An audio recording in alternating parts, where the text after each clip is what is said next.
Hello everyone, ఆంధ్రప్రదేశ్లో మిలిటరీని దించాలంటూ జగన్మోహన్ రెడ్డి గారు అయితే డిమాండ్ చేస్తున్నారు. సో అసలుకి ఎందుకు ఏంటి దీని వెనక రీజన్ ఏంటో తెలుసుకునే ప్రయత్నం చేద్దాం. ప్రస్తుతం మనతోటి పొలిటికల్ అనలిస్ట్ సిఎస్ రావు గారు ఉన్నారు, డిస్కస్ చేసేద్దాం.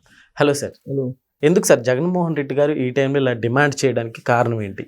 జగన్మోహన్ రెడ్డి గారు లోకల్ బాడీ ఎలక్షన్స్లో పార్టిసిపేట్ చేయాలి అని అంటే మిలిటరీని దించాలి, మిలిటరీని దించితే నేను లోకల్ బాడీ ఎలక్షన్స్లో పార్టిసిపేట్ చేస్తాను. అదర్వైజ్ ఇప్పుడున్నటువంటి రాష్ట్ర పోలీసుల మీద నమ్మకం లేదు. ఓకే, రాష్ట్ర పోలీసులు ఎన్నికలు నిర్వహించలేరు, న్యాయం చేయలేరు అనేటువంటి అభిప్రాయాన్ని ఆయన వ్యక్తం చేస్తున్నారు. ఎందుకు? పులివెందుల ఒంటిమిట్ట ఉప ఎన్నికలు జరిగాయి, జడ్పీటీసీ ఉప ఎన్నికలు జరిగిన తర్వాత ఏం జరిగింది అనేది ఆయన చెప్తున్నారు.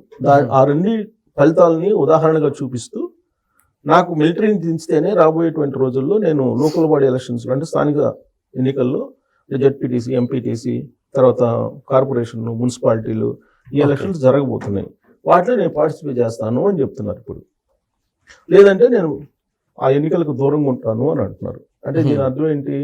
ఎన్నికలను బహిష్కరించడానికి ఆయన ప్రిపేర్ అవుతున్నారు. ఆ మేరకు క్యాడర్కి, లీడర్లకి, అలాగే ఆ పార్టీని అనుసరించేటువంటి ప్రజలకి ఒక సందేశం నిదానంగా ఇస్తున్నారు. అంటే పార్టీ ఎలక్షన్స్ నుంచి తప్పించుకోవడానికి ఇదంతా చేస్తున్నారు అంతే కదా. వ్యూహాత్మకంగా అప్పటికప్పుడు డెసిషన్ తీసుకుంటే కార్యకర్తలు ఒప్పుకోరు, లీడర్లు ఒప్పుకోరు, ప్రజలు వాళ్ళని ఇప్పుడు నాకు 39% ఉందని చెప్పి జగన్మోహన్ రెడ్డి గారు చెప్తున్నారు కదా. 2024 ఎన్నికల్లో 39% నాకు వచ్చింది, ఆ 39% కోసం నేను ప్రజల్లో ఉంటానని చెప్తున్నారు. కానీ ఆ 39% కోసం అసెంబ్లీకి పోవట్లే ఆయన. ఆ 39% లో పులివెందుల ఓటర్స్ కూడా ఉన్నారు. వాళ్ళు పులివెందులు పోతున్నారు, పులివెందుల నియోజకవర్గంలో పర్యటిస్తున్నారంటే అది లేదు. సో ప్రజా పోరాటాలు చేస్తున్నారా? అది లేదు. వారానికి 2 రోజులు ఇక్కడ ఉంటారు, మంగళ బుధ. సో తర్వాత బెంగళూరు వెళ్ళిపోతున్నారు, అంతే కదా. గెలిచినప్పుడేమో ఇక్కడ ఉంటారు. ఆయన యాక్చువల్గా ఓడిపోతే ఇక్కడ ఉండరు, ఆయన రాజకీయ మొత్తం చరిత్రను చూస్తే. సో ఇప్పుడేంటి? లోకల్ బాడీ ఎలక్షన్లో స్కిప్ చేయాలి, బహిష్కరించాలి. ఎందుకు అని అంటే పులివెందుల్లోనే డిపాజిట్ రాలా వైఎస్ఆర్ కాంగ్రెస్ పార్టీకి. పులివెందుల జడ్పీటీసీ ఎన్నికల ఫలితాలు చూసాం కదా రీసెంట్గా జరిగిన వాటికి, దాంట్లో డిపాజిట్లు కూడా రాలా. ఎందుకు రాలేదా అని అంటే ఏం చెప్తున్నారు? ప్రభుత్వం పోలీసుల్ని పెట్టి మొత్తం రిగ్గింగ్ చేసుకుంది, దొంగోట్లు వేయించుకుంది, ఇది చెప్తున్నారు. ఓకే, ఒంటిమిట్టలో ఎందుకు ఓడిపోయారా అని అంటే ఇదే చెప్తున్నారు. 2024 ఎన్నికల్లో ఎందుకు ఓడిపోయారు అని అంటే ఈవీఎంలు అని చెప్తున్నారు. ప్రజలైతే మాకు ఓట్లు వేశారు, కానీ ఆ ఓట్లు ఎటు పోయినాయో తెలియదు, ఈవీఎంలు ఏం చేశారో తెలియదు. అంటే కొన్ని అనుమానాలు ఉన్నాయి. లాస్ట్ టైం కూడా ఈవీఎం లే కదా సార్, 2019లో ఈవీఎంలే, అప్పుడు డౌట్ రాలా, కానీ ఇప్పుడు డౌట్ వస్తుంది. ఆయన చెప్తున్నాను నేను. 2024 ఎన్నికల్లో 11 స్థానాలకు ఆయన పరిమితం కావడానికి ఈవీఎంలు కారణం అని చెప్తున్నారు ఆయన. ఈ మధ్య కాలంలో వాయిస్ మార్చారు. ఏం మార్చారు? ప్రజలకి తాను చేసింది చెప్పుకోలేక నేను వైఫల్యం చెందాను అంటున్నాడు. అంతకుముందు ఏం చెప్పాడు? చంద్రబాబు నాయుడు గారు నేను పలావ్ పెడుతుంటే బిర్యానీ పెడతాను అన్నాడు, అందుకని ప్రజలు ఓటేశారు అని అన్నారు. ఇట్లా రకరకాలుగా చెప్తూ వస్తున్నారు ఆయన. చంద్రబాబు నాయుడు గారు ప్రమాణ స్వీకారం చేయకముందే దాదాపు చేసిన కొన్ని గంటల వ్యవధిలోనే ఆయన ఢిల్లీ వెళ్ళిపోయి ఢిల్లీలో ఆంధ్రప్రదేశ్లో రాష్ట్రపతి పాలన పెట్టాలని డిమాండ్ చేశారు ఆయన. లా అండ్ ఆర్డర్ లేదు, జస్ట్ చంద్రబాబు నాయుడు గారు ప్రమాణ స్వీకారం చేసిన కొన్ని గంటల వ్యవధిలోనే అక్కడికి వెళ్ళి లా అండ్ ఆర్డర్ లేదు, ఆంధ్రప్రదేశ్లో రాష్ట్రపతి పాలన పెట్టాలని డిమాండ్ చేశారు. సో ఇప్పుడేమంటున్నారు? లోకల్ బాడీ ఎలక్షన్స్లో పార్టిసిపేట్ చేయాలంటే మిలిటరీని దింపితే నేను పార్టిసిపేట్ చేస్తాను అంటున్నారు. ఇప్పుడు ఆ తర్వాత ఇంకొక విచిత్రమైన పరిణామం ఏంటంటే 39% ఓట్ బ్యాంక్ నా వైపు ఉందని చెప్తున్నారు కదా ఆయన. సో ఆ 39% ఓట్ బ్యాంక్ కోసం అసెంబ్లీకి వెళ్ళాలి కదా. అసెంబ్లీకి వెళ్ళాలంటే ఏం కండిషన్ పెడుతున్నారు? నాకు ప్రతిపక్ష హోదా కావాలని చెప్పి కండిషన్ పెడుతున్నారు. ఆ మేరకు కోర్టుకు వెళ్ళారు. కోర్టుకు వెళ్ళి నాకు ప్రతిపక్ష హోదా ఇస్తేనే నేను వస్తాను అసెంబ్లీకి అంటున్నారు. ఇప్పుడు 18వ తారీఖు నుంచి అసెంబ్లీ, ఈ అసెంబ్లీకి కూడా రాడు ఆయన. కాకపోతే అనర్హత వేటేస్తారు అని చెప్పి అంటున్నారు. స్పీకర్ అయ్యన్న పాత్రుడు గారు ఉన్నారు. సార్, ఇప్పుడు జరుగుతున్న ఈ పరిణామాలన్నీ చూసుకుంటుంటే అంటే 2029కి అసలుకి పోటీకి ఉంటారంటారా? పార్టిసిపేట్ చేస్తారా? అసలుకి ఆ రోజు పరిస్థితి ఎలా ఉంటుందో చెప్పలేం కదా. ఇప్పుడు ఇవాళ లోకల్ బాడీ ఎలక్షన్స్ ని బహిష్కరించడానికి సిద్ధపడుతూ ఉన్నారు ఆయన. అవును. సిద్ధపడే క్రమంలోనే నేను మిలిటరీని పెడితేనే నేను పోటీ చేస్తాను, లేదంటే చెయ్యను అని చెప్పి సంకేతాలు ఇస్తున్నారు. అఫీషియల్ గా కాకపోయినా అన్అఫీషియల్ గా పార్టీ నుంచి వస్తున్నటువంటి ఇండికేషన్స్ అవి.